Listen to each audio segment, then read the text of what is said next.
Hi, my friends. I'm Miss Ariel, and I am so happy to see you again. Today's book is called The Story Orchestra, Carnival of the Animals, written by Katie Cotton and illustrated by Jessica Courtney Tickle. Have you ever been so bored you thought you'd explored every corner of your house? Well, when brothers James and Thomas complain to their mom, she simply says, "Go find something to do." So they do. And what they find behind a swinging bookshelf is something that looks a lot like a secret door. Oh! Mama Bear Stories and Songs, may I help you? Oh, hi, Beethoven, how are you? Oh, good, I'm so glad. He wants to tell us a joke. What do you call a bear with no teeth? A gummy bear. That's a good one, Beethoven. You know, you're pretty funny. Okay, I'll see you later. I love you too. Bye-bye. Okay, my friends, you know what to do. If you have this book at home, grab your copy so we can read it together. Let's begin.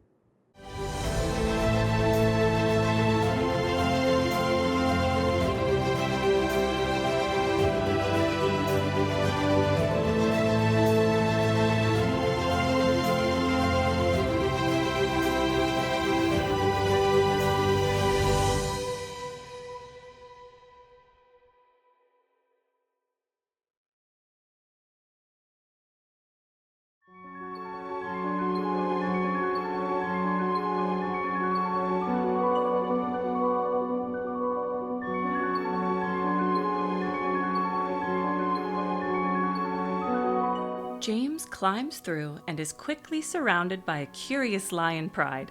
The majestic leader paws him on the shoulder. "I am king of this land, the top of the food chain. Welcome to my magical kingdom. Do you want to hear me roar?" James just stares at him. "Roar!" "Good, isn't it?" He winks, smoothing his shaggy mane with his claws. The lion's roar travels for miles and echoes in James' ears. He wonders if the heat has gone to his head or if he fell asleep reading. "You look just like the lion in my book," says James to the Lion King, mystified. Suddenly, he hears Thomas cry out, "James, come here! I found something!" Thomas tumbles through a tree burrow and James jumps hastily after him. They land with a bump on a hard rock. James tries to work out where they are when the rock starts to speak. It's a tortoise. "What a birthday surprise! I am 100 today," the tortoise says. "They call me Lonely George, but if you have to leave me on my birthday, go that way." Thomas strokes his shell.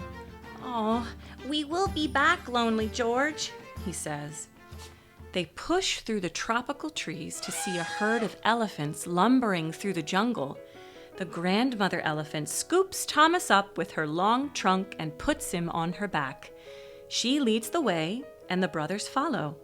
As they walk, they hum a waltzing melody with their trunks. They have to stop for the baby elephants who are playing in the mud. But eventually, they spy the ocean in the distance.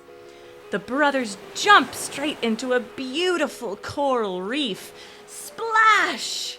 They dive and see schools of fish swimming past with shimmering scales and wiggling tails.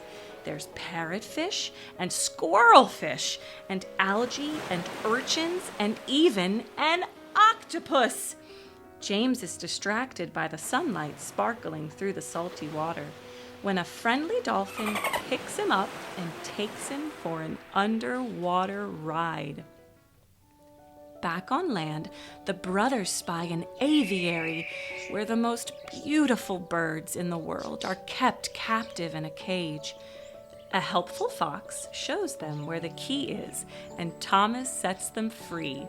Tweet, tweet, tweet, twitter, twitter, chirp, chirp, chirp, chirp, cheep.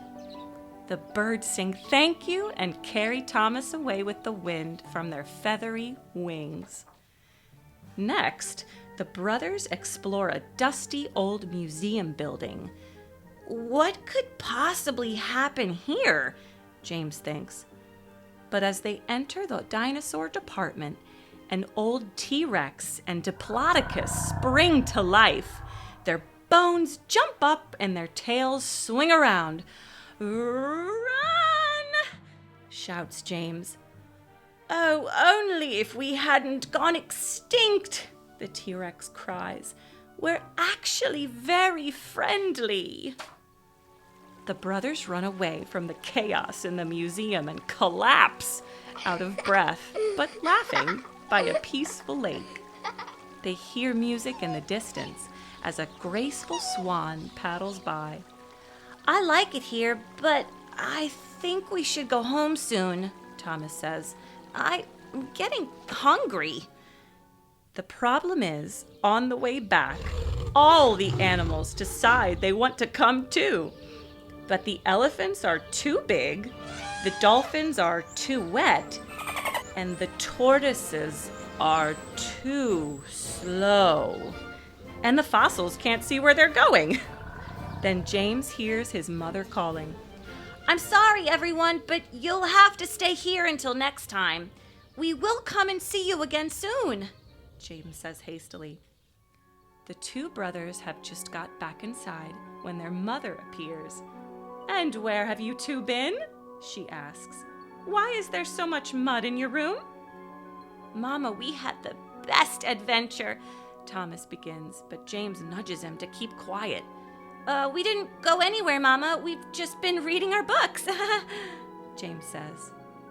But they don't know the truth about the magical carnival of the animals, hidden behind the bookshelf, shut until another rainy day.